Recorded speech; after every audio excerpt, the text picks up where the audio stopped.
Assalamualaikum warahmatullahi wabarakatuh. Nama saya Ido Cahyo Pratama. Saya dari kelas 12 IPA 5. Di sini saya akan menjelaskan tentang demokrasi parlementer terkait pemilu 1955, 7 kabinet baik keberhasilan atau kegagalannya, dan juga kebijakan ekonomi. Berikut penjelasan yang akan saya berikan. Pertama, ada masa kabinet Muhammad Nasir. Keberhasilan yang diraih dari kabinet Muhammad Nasir yaitu satu, di bidang ekonomi ada Sumitra Plan yang mengubah ekonomi kolonial ke ekonomi nasional. Kedua, Indonesia masuk PBB. Ketiga, berlangsung perundingan antara Indonesia dan Belanda untuk pertama kalinya mengenai masalah Irian Barat. Kegagalan masa kabinet Muhammad Nasir. Pertama, kegagalan kabinet dalam menyelesaikan masalah Irian Barat. Kedua, adanya mosi tidak percaya dari PNI tentang pencabutan peraturan pemerintah mengenai DPRD dan DPRDS. Mosi tersebut disetujui parlemen sehingga mandat kabinet harus dikembalikan kepada presiden. Kedua, ada kabinet Sukiman. Keberhasilan kabinet Sukiman yaitu terjadi perubahan skala prioritas dalam pelaksanaan programnya. Dari program menggiatkan usaha keamanan dan ketentraman selanjutnya diprioritaskan untuk menjamin keamanan dan ketentraman. Kegagalan kabinet Sukiman yaitu muncul pertentangan dari Masyumi dan PNI atas tindakan Sukiman sehingga mereka menarik dukungannya pada kabinet tersebut. DPR akhirnya menggugat Sukiman dan terpaksa Sukiman harus mengembalikan mandatnya kepada presiden. Yang ketiga, ada kabinet Wilopo. Akibat peristiwa Tanjung Morawa, muncullah mosi tidak percaya dari Serikat Tani Indonesia terhadap kabinet Wilopo, sehingga Wilopo harus mengembalikan mandatnya pada presiden. Keempat, ada kabinet Ali Sastroamidjojo I.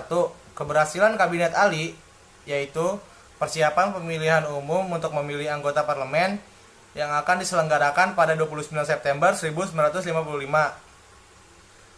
dan menyelenggarakan konferensi Asia Afrika tahun 1955. NU menarik dukungan dan menterinya dari kabinet sehingga keretakan dalam kabinetnya inilah yang memaksa Ali harus mengembalikan mandatnya pada presiden.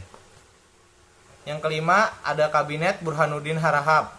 Keberhasilan pada kabinet Burhanuddin yaitu penyelenggaraan pemilu pertama yang demokratis pada 29 September 1955 yaitu memilih anggota DPR, dan 15 Desember 1955 yaitu memilih konstituante.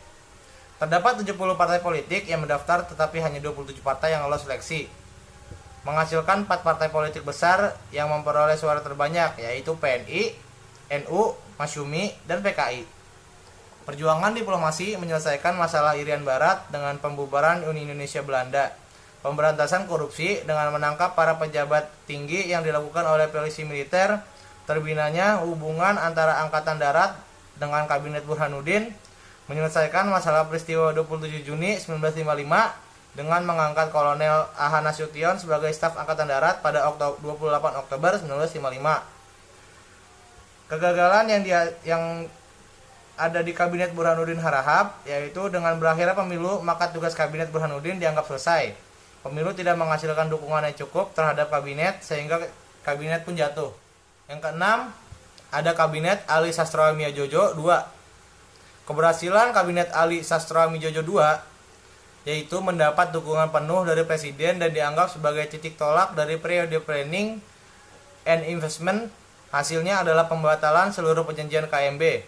Kegagalannya, mundurnya sejumlah menteri dari Masyumi membuat kabinet hasil pemilu 1 ini jatuh dan menyerahkan mandatnya pada presiden. Yang ketujuh, ada Kabinet Juanda.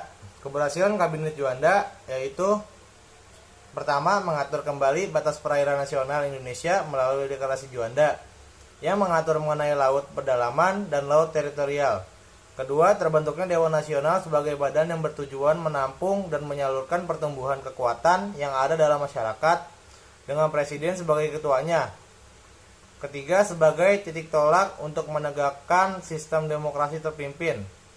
Keempat, mengadakan musyawarah nasional atau MUNAS untuk merendahkan pergolakan di berbagai daerah. Yang kelima, diadakan musyawarah nasional pembangunan untuk mengatasi masalah krisis dalam negeri tetapi tidak berhasil dengan baik. Kegagalan pada masa Kabinet Juanda yaitu berakhir saat Presiden Soekarno mengeluarkan dekret Presiden 5 Juli 1959 dan mulailah babak baru sejarah RI yaitu demokrasi terpimpin. Demikian penjelasan dari saya, kurang lebih mohon maaf. Wabillahi taufiq wal hidayah. Assalamualaikum warahmatullahi wabarakatuh.